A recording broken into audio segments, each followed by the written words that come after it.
गुरुवार दिन करंतु एही 5 काम घरे हेब प्रचुर टंका वर्षा। एही विषय रे संपूर्ण विवरणी जानिबा पई हेले आम वीडियोटी को स्किप न करी शेष पर्यंत देखंतु।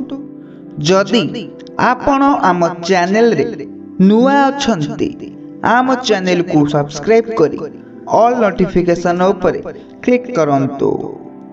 बंधुगण, आजिर समय रे प्रत्येक व्यक्ति निजर जरूरत पूर्ण करिबा पई अर्थ बा टंकार आवश्यकता अनुभव करिथांती। एही समय रे अनेक लोक रहिछंती जेउ माने अनेक रोजगार करंती, किंतु सेमानक पाखरे टंकाटिए मध्य रुहे नाही। केउठी ना केउठी खर्च होई जाई थाए, जहा पई सेमानकु आर्थिक समस्यार सम्मुखीन हेबाकु पड़ी थाए। सेमानक पाखरे अर्थ रही थाए, जेउमानक पाखरे मां लक्ष्मी रही थांती। आजी आमे जानिबा प्रत्येक गुरुवार दिन केउ काम करिबा द्वारा धनर वृद्धि होई थाए। प्रथम कथाटी हेउछि प्रत्येक गुरुवार दिन भगवान विष्णुकर पूजा करिबा उचित। एही उपायटी करिबा द्वारा आपणक जीवन रे आर्थिक समस्या दूर होई थाए। भगवान विष्णु को कृपा लाभ हेले धनर वर्षा होई थाए। द्वितीय कथाटी हेउछि प्रत्येक गुरुवार दिन उभय स्त्री एवं पुरुष माने हलदिया वस्त्र धारण करिबा उचित। एहा सह मां लक्ष्मी को हलदिया वस्त्र और चांद अर्पण करंतु।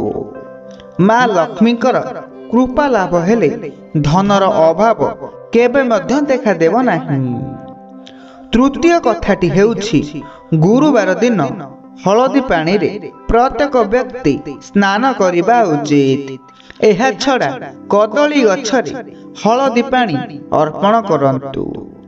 एहा करिबा द्वारा जीवन रे केबे भी आर्थिक समस्या रहिब नाही, खाली धनर ही वर्षा हेबो।